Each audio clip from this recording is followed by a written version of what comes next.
He left me in the hallway without even walking me in, just dropped my bag by the front desk, muttered something to the receptionist, and turned back toward the parking lot without looking over his shoulder. The woman behind the counter barely glanced up. "Name?" she asked. "Martha West," I said, though my voice came out thinner than I'd meant. She scribbled something, pointed to a nurse, and that was it.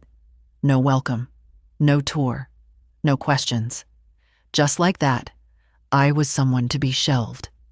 I hadn't cried in front of Graham since the day his father died. I didn't cry now either, not even when I saw the room. A narrow cell with peeling paint and a rust-stained sink. The window overlooked the back of a dumpster. One twin-sized bed, one worn chair, a dresser missing a handle. I'd taught literature to teenagers for 42 years. I'd traveled to Dublin for my retirement.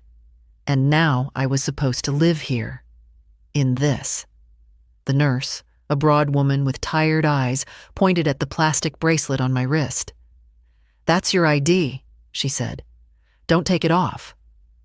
I nodded, sat down on the bed that creaked under my weight, and waited. For what? I didn't know. Maybe to feel real again.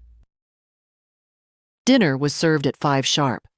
A tray was pushed into my hands, mashed potatoes the texture of glue, gray peas, and something that looked like chicken, but tasted of metal. No one at my table spoke. One woman just stared at her tray. Another drooled quietly onto her blouse. I felt a scream somewhere deep inside me, trying to claw its way up, but I pressed it down. I chewed, swallowed, smiled faintly when the aide passed by. Afterward, I asked if I could call my son. The receptionist handed me a phone like she was offering me a paper towel. "Graham," I said when he answered. "I'm settled in." "That's good," he said quickly. "It's temporary, remember? Just until you adjust. It's better than you living alone, Mom." I wanted to say something, to ask why the place smelled of bleach and old wounds, why the floors were sticky, why my chest already felt like it was closing, but I heard someone in the background, probably his wife, and his voice lowered. "Don't make a fuss, okay? We're doing what's best. Don't waste money on upgrades. It's fine." He hung up before I could answer. That night, I lay on the plastic-covered mattress in a too-thin gown and stared at the crack in the ceiling. I remembered our kitchen back in Springfield. The way Graham used to sit at the table with milk mustached across his upper lip, reading Calvin and Hobbes while I packed his lunch. I wondered what happened to that boy, and what exactly I'd become in his eyes. A burden, an expense, a body to store. I woke around midnight to a loud groan down the hallway, then a thud. Someone called out faintly. Feet shuffled past my door. No one stopped. No alarm. No voice calling back. Just silence. And then more silence. I sat up, heart pounding, straining to hear. The next morning, there was a new woman at breakfast. Quiet, frail, still. The staff didn't mention the absence. I didn't ask. By the third day, I knew the routine. Wake, pills, breakfast, sit, lunch, pills, sit, dinner, sleep. The nurses were overworked. The aides were indifferent. And the director? A slick man in his 50s who shook hands like he wanted to be somewhere else. On day 5, I found a notebook in the activities room, left behind by someone long gone. I opened to a blank page, took out the pen I always kept in my purse, and began to write. Not poems, not journal entries, notes, observations, dates, names, smells, sounds, times. If this was where they meant to keep me quiet, they'd made a mistake. I wasn't done speaking yet. The first thing they take from you isn't your freedom, it's your pace. You no longer decide when you wake, when you eat, when you go outside, if you go outside at all. The hallway lights flick on at 6 a.m. Sharp, and a nurse you don't know calls you sweetheart while rattling your pills into a plastic cup. No good morning, No explanation. Just, take this. So you do. The dining room is gray in the morning. The windows let in light, but nothing feels warm. I sat at table 3, where the seats weren't assigned, but never changed. Dolores sat across from me, a woman in her 80s who wore the same wool cardigan every day and only spoke to mutter, "Too cold." Next to her, Mr. Klein, silent, except when asked if he wanted toast. And beside me, Hazel, who shuffled with a walker and smelled like lilacs and mildew. The food didn't taste like anything. Scrambled eggs the color of dishwater. Toast like cardboard. Coffee poured from the same pot used for days, bitter and burnt. I used to brew French roast every morning, grind the beans myself. Now I sipped this sludge and smiled when the aides passed by. Perform. That's what we did here. Smile. Sit still. Take your pills. One morning, I asked the nurse, Susan, I think, though they never introduced themselves, if I could get some fresh air.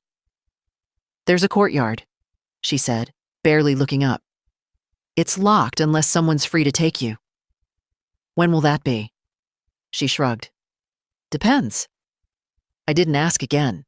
Instead, I walked the halls, back and forth, past room 101, where the TV was always blaring, past 106, where a man cried out in his sleep, past 110, where the door was always closed and the aides lowered their voices. The whole place smelled like old furniture and disinfectant.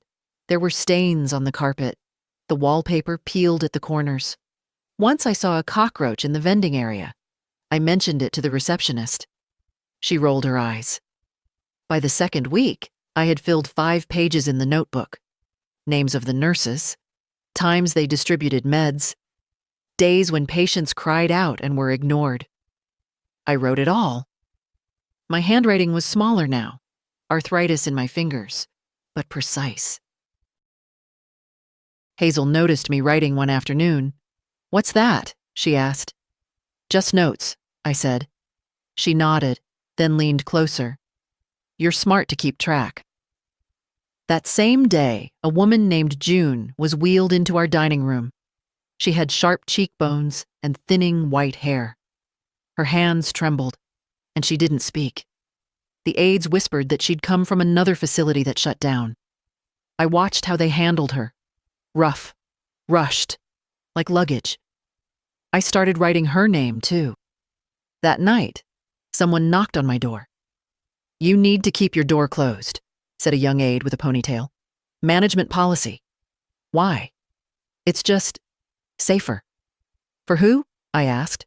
Her eyes narrowed. "Just follow the rules, ma'am." I nodded and shut the door. Then I wrote that down, too.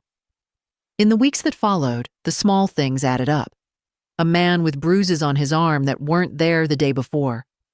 A woman given someone else's meds. Shouting behind the staff break room. Residents left in the hallway unattended for hours. One afternoon, I saw an aide yell at Hazel for spilling water. Hazel flinched so hard her walker tipped. I helped her up. The aide just walked away. That night, Hazel knocked on my door and handed me a folded paper. "What's this?" "List of who's been hurt," she whispered. "Startin' with Ruthie last spring."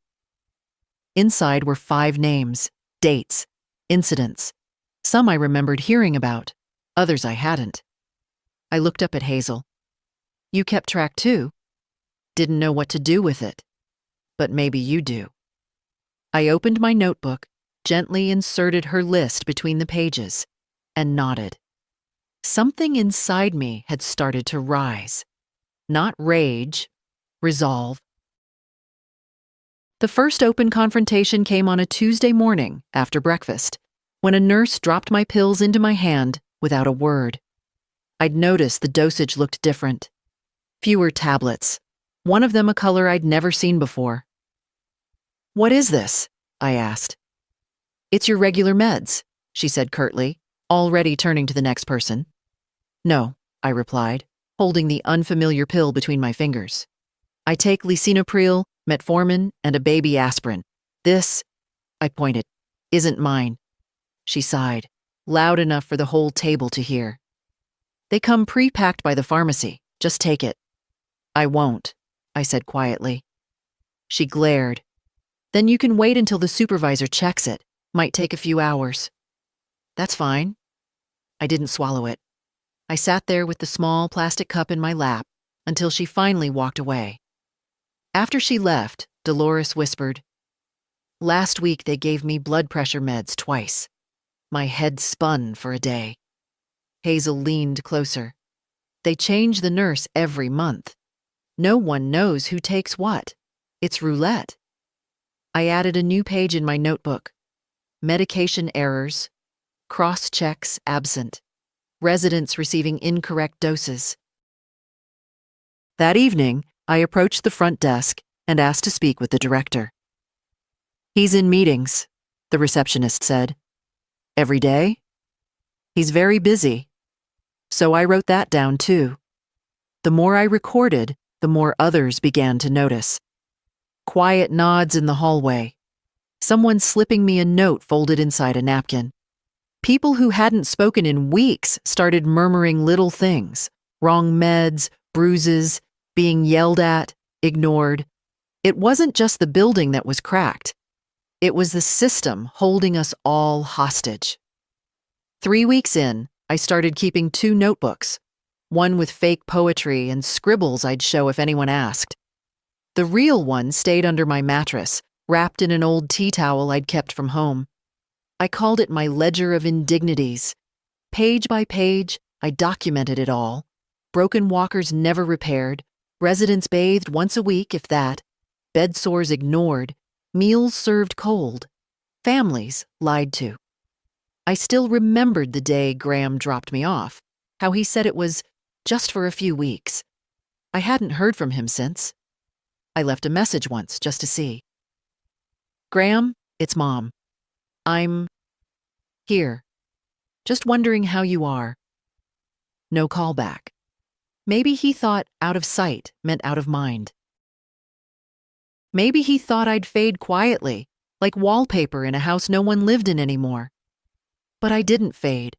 I paid attention. I stayed sharp. And one night, everything changed. June, the quiet woman in the wheelchair, began gasping after dinner. Her breathing turned rapid, chest rattling like a broken metronome. We shouted for help. No one came. For 6 minutes, no one came. When they finally did, an aide scolded her for faking again. I stood up from my chair and snapped, "She's not faking. She's in distress. Call a nurse." The aide's eyes narrowed. "You need to calm down, Mrs. West." "I will not calm down. You call someone now, or I'll call 911 myself." That got them moving. A nurse came, checked vitals, and finally wheeled June away. She was back the next day, but quieter, frailer. I wrote the whole event down in full detail. Time, staff names, response delay.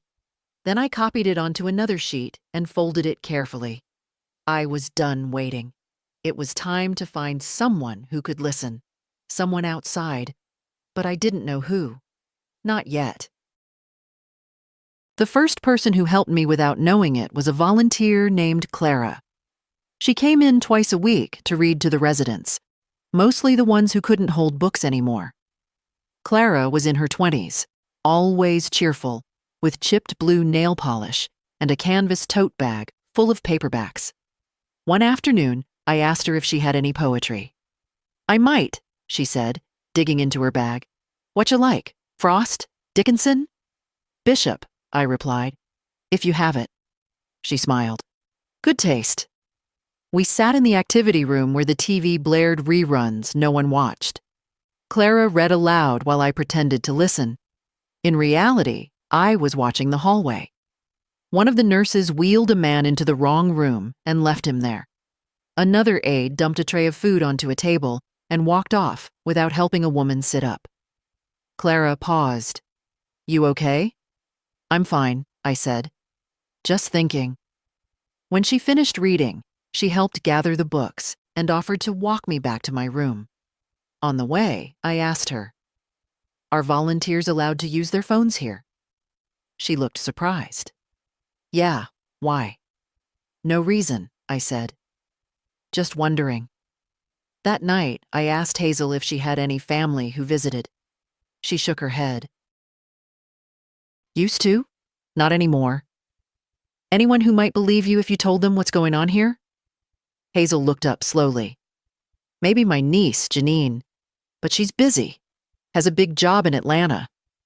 I have a granddaughter, I said. Lily, college student, art major. Haven't heard from her in months. You think she'd help? I don't know, I admitted, but it might be time to find out. The next day, I asked the front desk to help me send a letter. We don't offer postal services, the receptionist said flatly. I'll address it and stamp it myself. She sighed, handed me a form.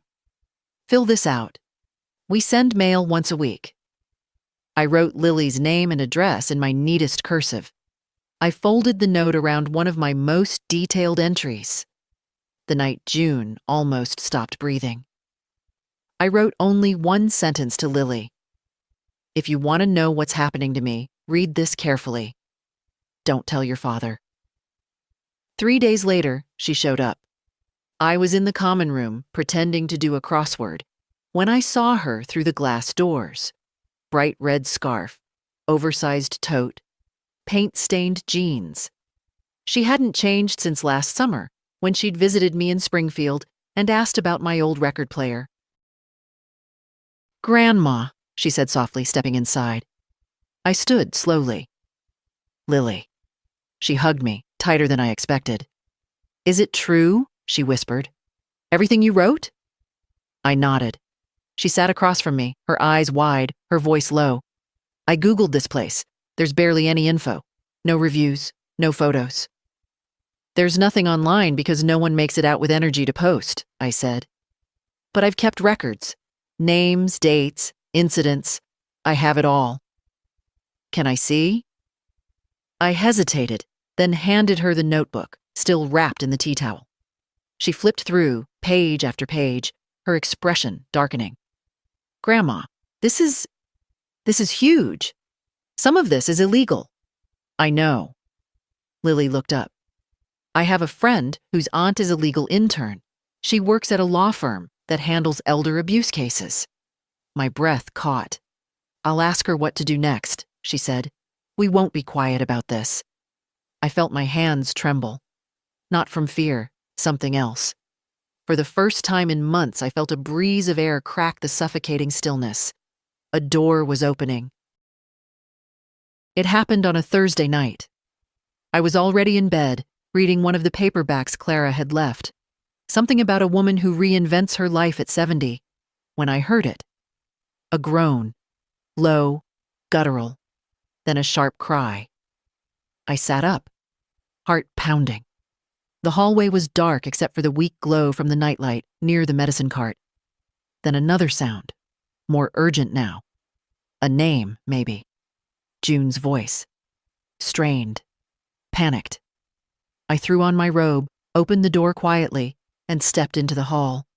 June's room was 2 doors down. Her light was on. Her voice trembled behind the door. Help. Please. I knocked once. June? No answer, just ragged breathing. I turned the knob, unlocked. She was half out of bed, her body twisted at an angle, her wheelchair pushed too far away. Her skin was pale, lips blue at the corners. I ran as best I could, down the corridor to the nurse's station. Empty. No one. Back to the reception area. Dark. I pressed the call bell. No response. For 13 minutes, I timed it. No one came.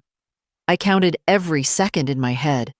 When I finally saw an aide coming down the hallway, I flagged her down. Room 114, I said. It's June. She's in trouble. She sighed. She always exaggerates. I stepped in front of her. Get someone now. She rolled her eyes, but finally turned around. They took their time. When the nurse arrived, different one tonight, a man with a tired face and cracked glasses, He muttered something about low blood sugar and gave her juice. June lay there, barely responding. They didn't call a doctor, didn't call 911.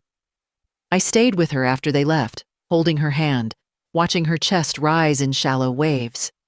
She didn't speak. Next morning, her bed was empty. Her name erased from the whiteboard on her door. No explanation. I asked the front desk, "Where's June?" "She was transferred," they said. "Where?" "Privacy policy. Can't disclose." Hazel sat next to me in the dining room, eyes narrowed. "Transferred? That's what they said when they took Ruthie out in a stretcher." I wrote it all down. Every detail. That evening, Lily called from her campus apartment. "We're in," she said. "My friend's aunt wants to meet you. She works at Brenner, Colfax, and Maynard. They've handled 3 elder abuse suits. Big ones." I nodded, phone pressed to my cheek. "She's coming next weekend. I told her everything. She wants to see the notes. And maybe talk to other residents." I looked at the hallway, where the aides laughed too loud near the medicine room. "It has to be quiet," I said. "No one can know? Not yet." "Understood. We'll be careful." I hung up and placed the phone back in my drawer. Then I pulled out the notebook and opened to a fresh page. June. Room 114. Respiratory distress. No emergency response. Removed within 12 hours. Status. Unknown. There would be no more silence. Not anymore. I waited a full week before calling Graham again. It had been 2 months since he left me here. Not a single visit. Not even a postcard. The last time I heard his voice was when he said, "Don't make a fuss, you'll be fine." But I wasn't fine. So I called. The phone rang 5 times before he picked up. "Mom?" His voice was cautious, like he'd answered out of guilt. "Hello, Graham," I said. "I wanted to check in." "Is something wrong?" "I suppose that depends on your definition," I replied, trying to keep my tone even. "Tell me, when you placed me here, did you know what this place was like?" A pause. Then, "It's a care facility. The agency said it was reputable." "Did you read any reviews? Did you visit first?" He exhaled sharply. "Mom, I had a lot going on. We just moved. Sophie's in therapy. I trusted the referral. You trusted it more than me." Another pause. "Look, it's not permanent. We'll revisit the arrangement when things settle down." "What does that mean?" "It means," he said, voice tightening, "you're safe, you're housed, and we're doing our best." I felt the words burning on my tongue, but I swallowed them. "Do you want to know what happened last night?" I asked instead. "Do you want to hear about June?" "Who?" "She's gone. Wheeled out in the middle of the night after staff ignored her for almost 15 minutes while she was gasping for air." He was silent. "Would you like to see where I sleep, Graham? Would you like to smell the hallway where someone vomited 3 days ago and no one's cleaned it yet?" "Mom," he started. "Or maybe you'd prefer to know about the bruises, the medication errors, the verbal abuse. That's a serious accusation." "It's not an accusation. It's a record. I've been documenting everything, names, dates, incidents, and I'm not the only one." Now his voice turned defensive. "You're overreacting. You've always had a dramatic streak." I nearly laughed. "Yes, Graham, I'm the dramatic one.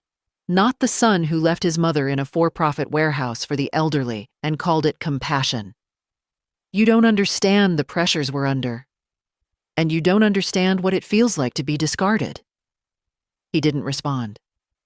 "I didn't call to argue," I said finally. "I called because you're still my son. And I wanted to give you the chance to ask me if I'm okay." Long silence. Then, "Are you okay?" "No," I said, "but I will be." I hung up before he could reply. That night, I added a new entry. Graham West. Call log, no accountability, denial, disinterest, distance.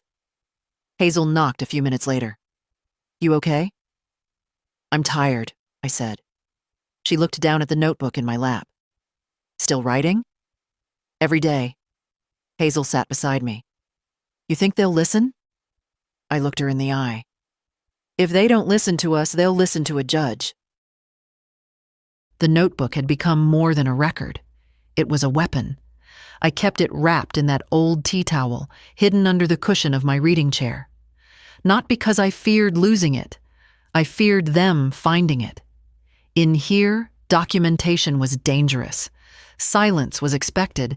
Memory was supposed to fade. They didn't expect a 72-year-old woman to track malpractice like a prosecutor. But I remembered everything. Every shift change, every tray of cold food, every ignored call bell. I logged it all. Hazel sometimes whispered things in my ear at lunch, times, names, offhand comments, and I wrote them down that night when the halls were quiet. There was a moment, midweek, when I almost lost heart. The aide who usually ignored me offered to brush my hair. I said yes, hoping it meant change. But halfway through, she got a call on her cell and left me sitting there with a comb still tangled in the back of my scalp. An hour passed before anyone came back. That night, my scalp still sore, I added to the notebook. A small act of kindness in this place is just unfinished theater. 2 days later, Lily returned. This time, she brought someone with her. They arrived during visitor hours, so no one raised an eyebrow. I saw them through the lobby glass, Lily in a long beige coat, beside a tall woman in her 40s with dark red lipstick and sharp posture. Grandma? Lily smiled as she walked over. This is Callie Moran. Callie extended her hand. Firm grip, steady eyes. I'm with Brenner, Colfax and Maynard, she said. Lily showed me your notes. With your permission, I'd like to talk to you. Off the record for now. We sat in my room, door closed. Hazel stood watch outside, pretending to knit. Callie didn't waste time. I've seen dozens of neglect cases, she said. But the level of documentation you've kept? Martha, this is extraordinary. You've recorded evidence most clients wouldn't even think to notice. I nodded, but said nothing. She opened her folder. We've started a preliminary file. There are already 3 other complaints about this facility in the last 18 months, slipped under the rug. We're contacting those families. She looked up at me. Are you ready to be the lead plaintiff in a class action lawsuit? I blinked. Not from fear, from the sudden realization that someone believed me. I am, I said. I need copies of your notebook, Callie said. We'll get them scanned, and if you're willing, we'll discreetly interview some of the other residents. I'll help, I said. So will Hazel, and maybe Dolores. Perfect. They left with the first 3 notebooks tucked into Lily's tote. That night, I felt something shift in me. For months, I had recorded pain, humiliation, loss. Now, for the first time, I was recording purpose. They'd left me here to be quiet. But quiet is not the same as powerless. The air changed when the lawsuit began to take form, not in the staff, not yet, but among us, the residents. Hazel started walking straighter. Dolores, who hadn't spoken in weeks beyond too cold, began making eye contact again. I saw Mr. Klein one morning tearing a used napkin in half, like he had too much energy for silence. We weren't free yet, but something was rising, like warmth returning to limbs long frozen. It was Clara, the volunteer, who unwittingly gave us the next opportunity. She came in on a Monday with her usual tote bag and a stack of magazines, but tucked between 2 issues of Reader's Digest was a digital recorder. Lily must have slipped it in. Clara smiled as she handed it to me discreetly. Just in case you want to record, I don't know, a poem or something. I knew what she meant. I nodded. Maybe I will. The next day, during breakfast, I clicked it on. Not openly, just quietly.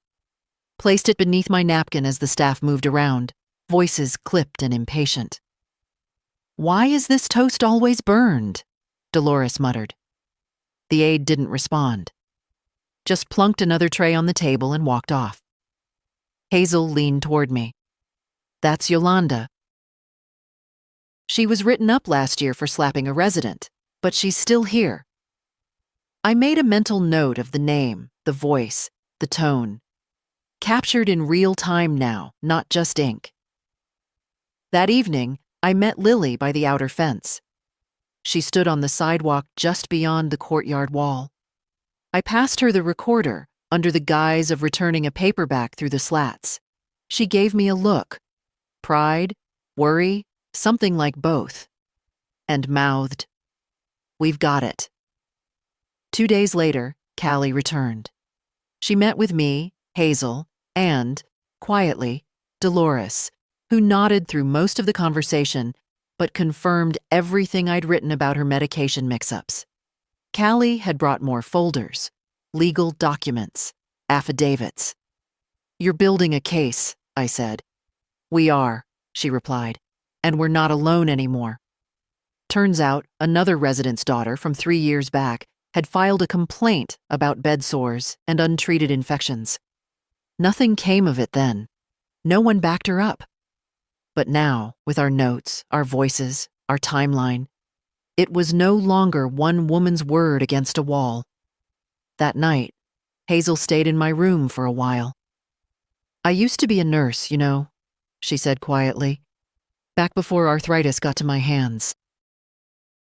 I know how things are supposed to be done. And this place? It's a disgrace." "You ever think we'd end up doing this?" I asked. She gave a half smile.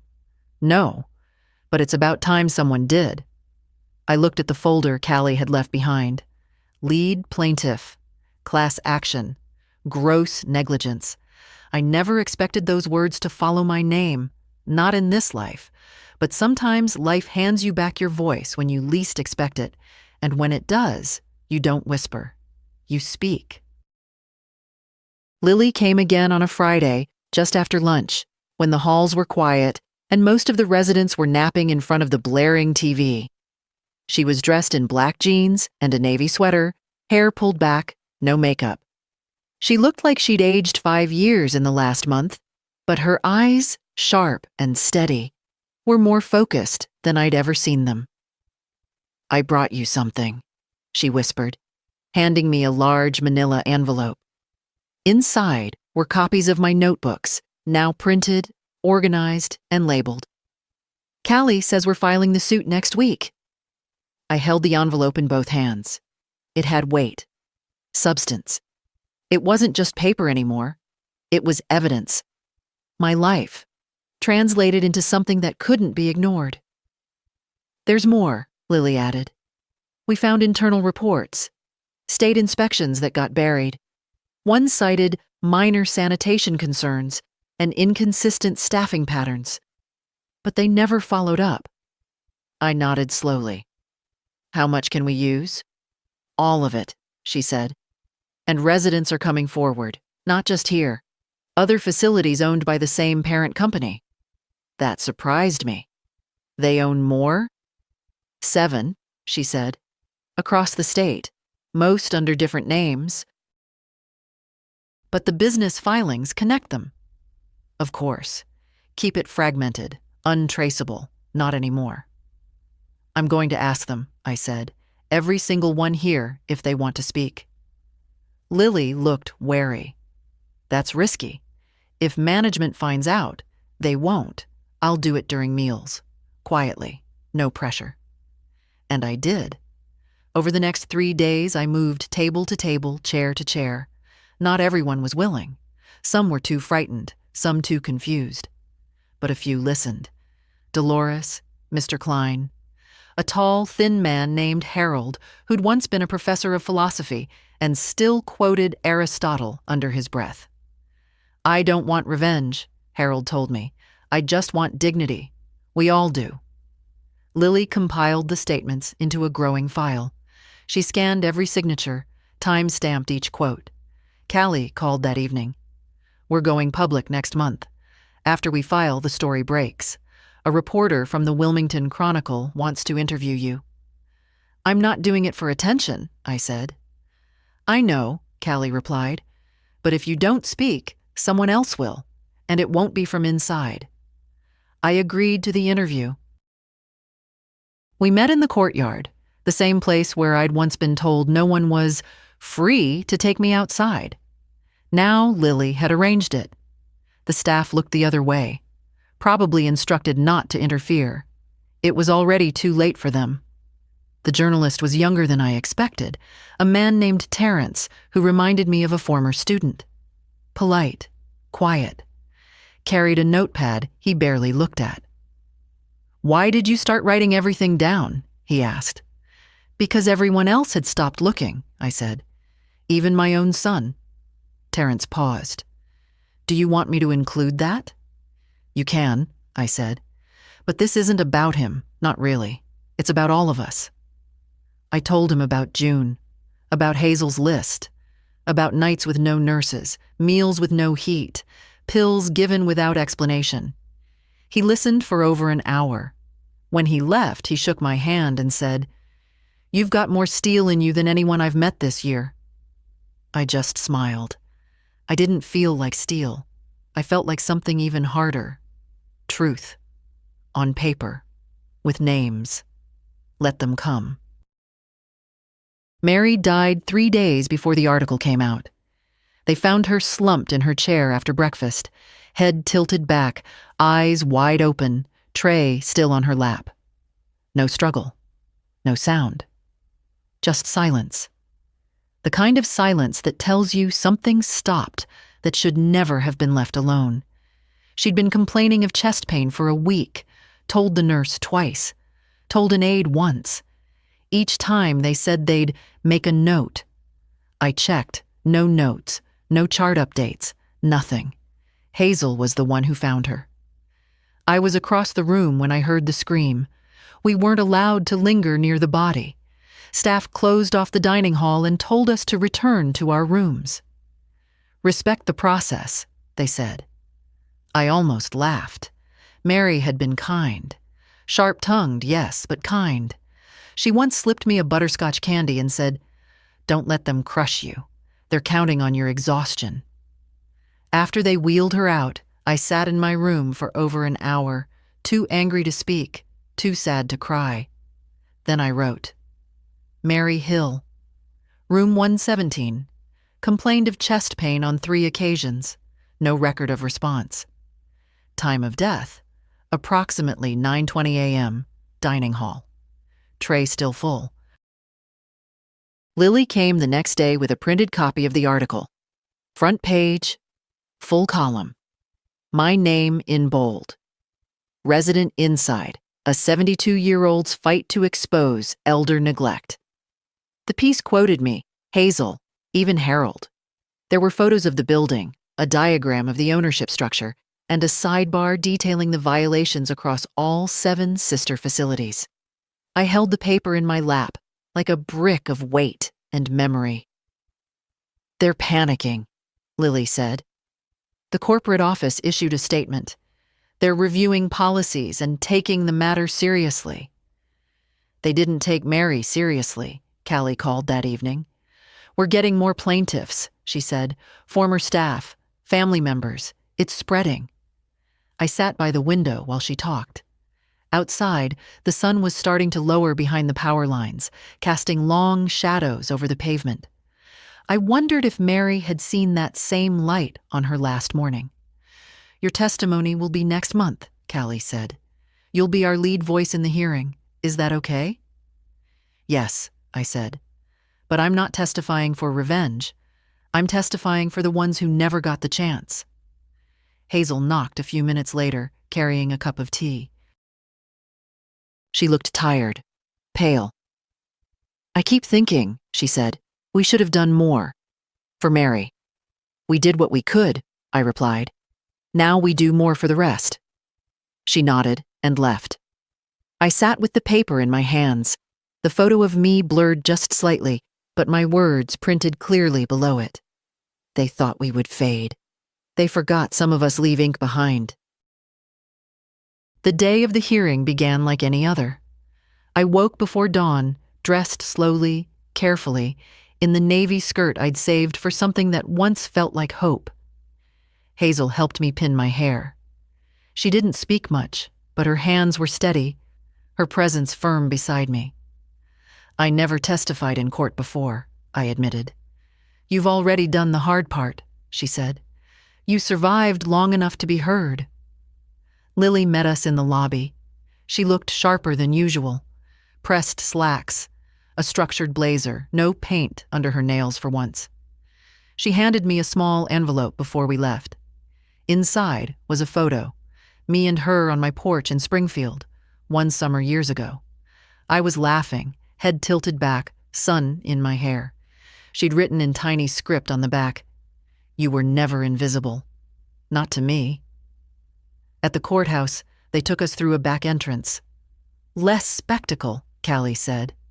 She was already inside, flanked by legal aids and folders thicker than hymnals. Her face brightened when she saw me. "You ready?" she asked. "I've been ready for years." The courtroom wasn't packed, but it didn't need to be. A few journalists, a few lawyers from the defense, young men in sleek suits who didn't meet my eyes. A representative from the parent company sat stiffly, jaw clenched. Not one staff member from the facility showed up. When I was called to the stand, I didn't shake. My voice didn't quiver. I told them about the hallway at night, the ignored cries, the roaches, the spoiled milk, the bruises on Dolores's wrist, the time Mr. Klein was left in his soiled clothes for hours. I told them about Mary. I read directly from my notebook. No exaggeration, no dramatics, just truth. When I finished, no one clapped, no one cried. But no one interrupted either. That silence. The kind that settles when something undeniable has been spoken. That was enough. Afterward, I sat beside Callie outside the courtroom. She was scrolling through her phone, reading the first headlines. "It's going to snowball," she said. "You just started something that can't be stopped." I looked out the window at the courthouse lawn. There was a small bird hopping across the sidewalk, one wing tucked awkwardly, still moving, still going. "I didn't want to start a fire," I said, "but I won't apologize if it burns the right things down." Callie smiled. "Well, it's burning." That night, back at the facility, Hazel was waiting. "How'd it go?" "I told them the truth," I said. "Good," she whispered. They needed to hear it. I sat on the edge of my bed, the courtroom air still clinging to my clothes. I opened my notebook to a new page. Told, not buried, not silenced, told. And I kept the pen in my hand. Because the fight wasn't over. But we were winning. The judgment came on a Wednesday. It was Callie who called, voice crackling slightly through the line, but steady, like always. "We won," she said. $4.7 million in damages. Class action status upheld. Settlement includes mandatory federal investigation of the parent company's facilities. I sat in silence, gripping the receiver. "We won," she repeated, softer now. "How much goes to the residents?" I asked. "A significant portion. You'll receive the largest share as lead plaintiff." "And the rest?" "Divided. Survivors first, then families of the deceased. We'll make sure every single person connected to this place gets what's owed." I nodded, though she couldn't see it. $4.7 million. I remembered how they used to serve peas so mushy they fell apart when you touched them. How they charged residents extra for adult diapers. How they cut the nighttime nursing staff to one for a 48-bed wing. All while executives at the top made bonuses and sent out glossy brochures about compassionate care. Now they'd pay. But my first reaction wasn't joy. It was breath. like something unclenched inside my ribs for the first time in years. I told Hazel first. She sat back in her chair and whispered, "Mary would have liked this." "She'd have liked it more if she were still here," I replied. We didn't speak after that. Just sat together, staring out the window at a gray sky that suddenly looked more like morning than dusk. 2 days later, I met with my accountant. The office smelled like new carpet and expensive coffee, the kind of place my son probably felt comfortable in. Graham hadn't called, not when the article ran, not when the hearing happened, not when the verdict made headlines in 3 cities. I wasn't surprised.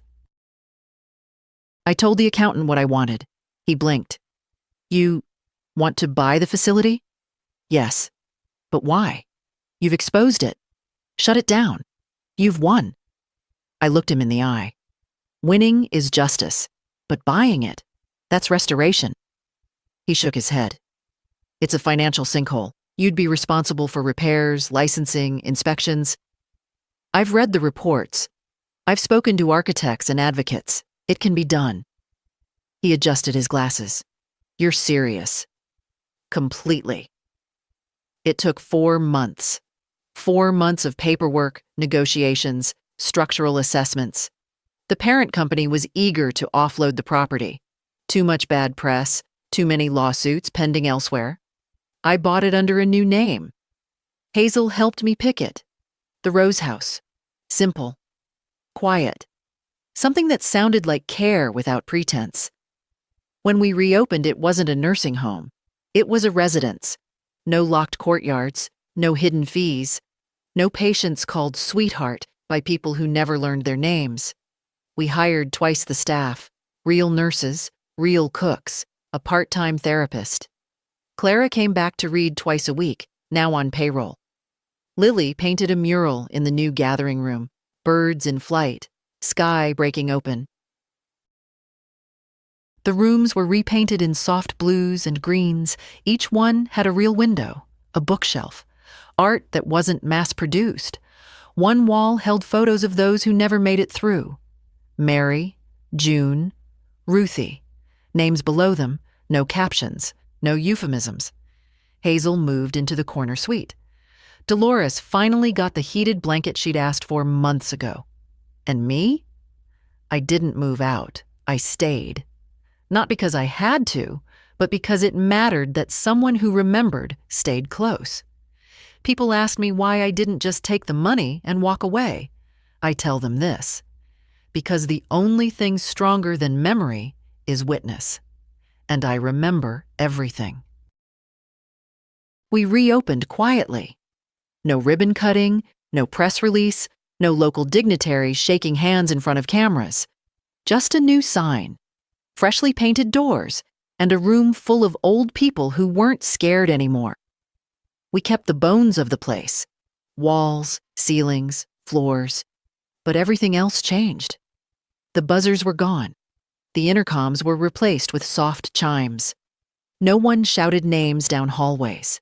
No one treated bodies like burdens. I hired people who wanted to be there. Real people. Some older themselves, some young and patient. All of them kind. During the first week, I made it a point to walk the halls every evening. Not to inspect, to witness. Dolores waved from her recliner, wrapped in a thick new blanket, her slippers lined with wool. Hazel was teaching a weekly group on how to write memory pieces. Not journals, she'd say. Stories. Because what we lived matters. Harold read aloud from Aristotle again, now to an audience. And Clara, our Clara, taught 2 aides how to crochet. I didn't speak much during those walks, just smiled, nodded, sat, when asked. I kept a different notebook now, thinner, bound in soft leather. I still wrote every day, not to record failures. To remember victories, small ones, real ones. Mr. Klein laughed today, twice. Hazel asked for second dessert. Strawberry cake. A new resident, Ruth, said she finally felt like a person again. On the 12th day after reopening, I received a letter from Graham, handwritten, postmarked from a city an hour away. Mom, I read about what you did. I don't have an excuse. I just have shame. I'm sorry I left you there. I didn't understand. I was scared of the responsibility. Scared of you aging. You always seem so strong. Now I see I mistook strength for invincibility. If you'll allow it, I'd like to visit. No expectations. I just want to see what you've built. Maybe understand who you are again. Love, Graham. I read it twice. Then I folded it, placed it in my notebook, and wrote beneath it. Still deciding. Because forgiveness isn't always a door you open. Sometimes it's a window you crack, just to see if the air has changed. That evening, Lily came by. She stood in the kitchen, where the smell of real soup filled the space. She looked around and said, "You did this." "No," I replied. "We did. All of us who refused to be forgotten." She leaned against the counter, eyes glistening. "I want to bring my art students here, to paint. Listen, maybe learn something." I nodded. Let them come. We're not just stories. We're the ending no one expects. Later, in bed, I lay under a handmade quilt Hazel had sewn and listened to the quiet hum of life around me. Peace doesn't always arrive with fanfare. Sometimes it comes as the sound of no one crying behind a door. On the first warm morning of spring, we planted a tree in the courtyard. It was Hazel's idea.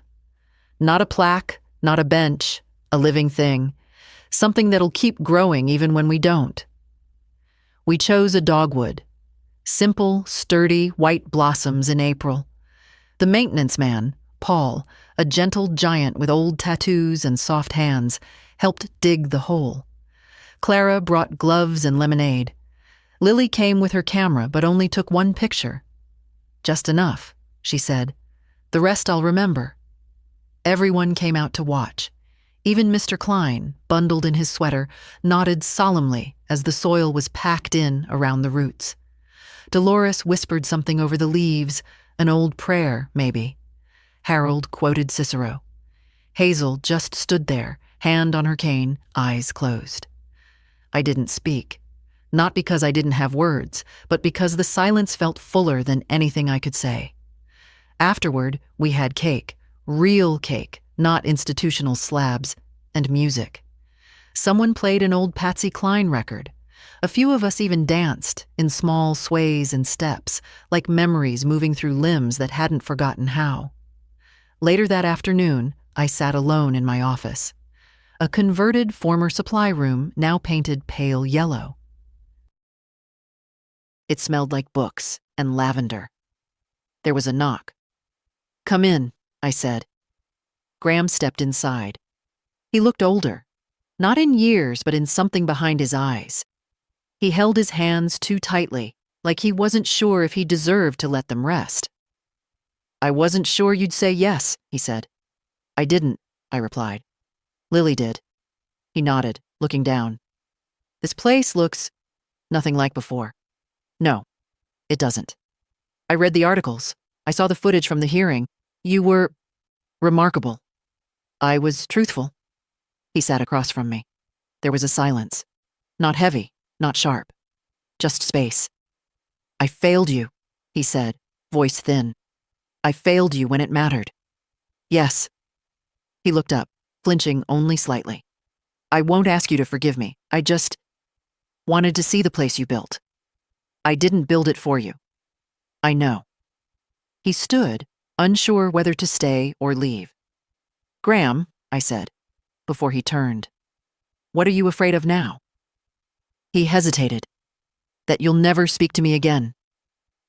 I looked at him, my son, my stranger, the boy I'd once carried through thunderstorms. "I just did." He exhaled, a sound halfway between grief and gratitude. "Would it be all right," he asked, "if I visited again?"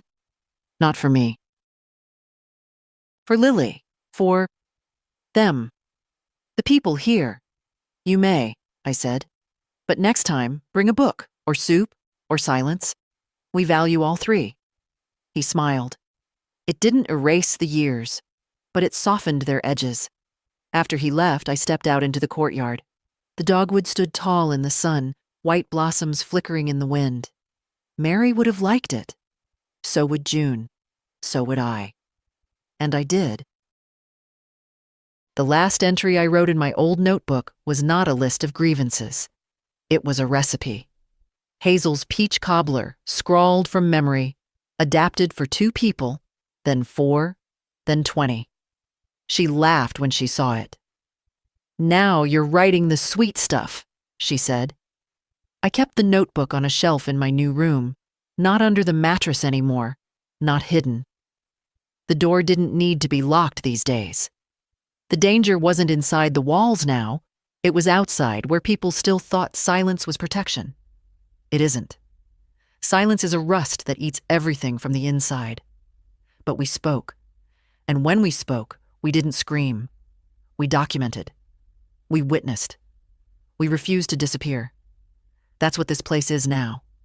Not a home. A living archive. A house built from memory and resistance. The Rose House has visitors now. Young people, university groups, social workers in training. They sit in folding chairs while Harold lectures about dignity, while Hazel shows them how to chart their stories, while Dolores reads aloud from her newly published essay. And sometimes they ask about me. They want to know how it felt, what I'd say to others in places like the one we used to live in.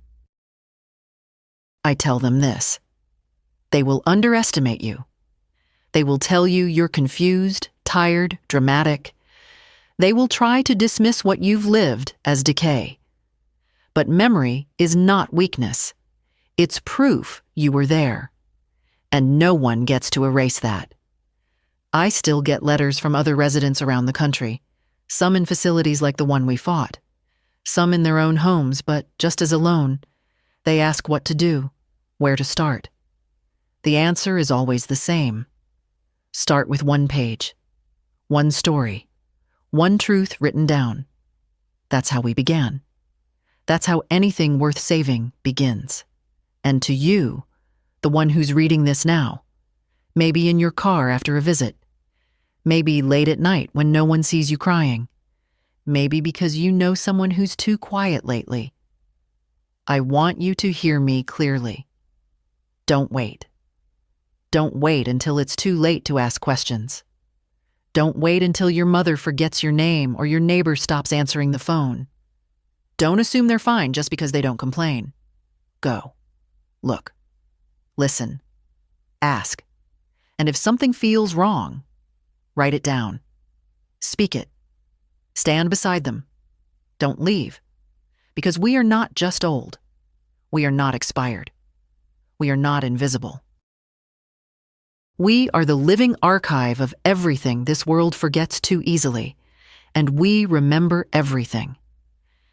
If this story meant something to you, share it, speak it, pass it on. Let no one you love be left unheard.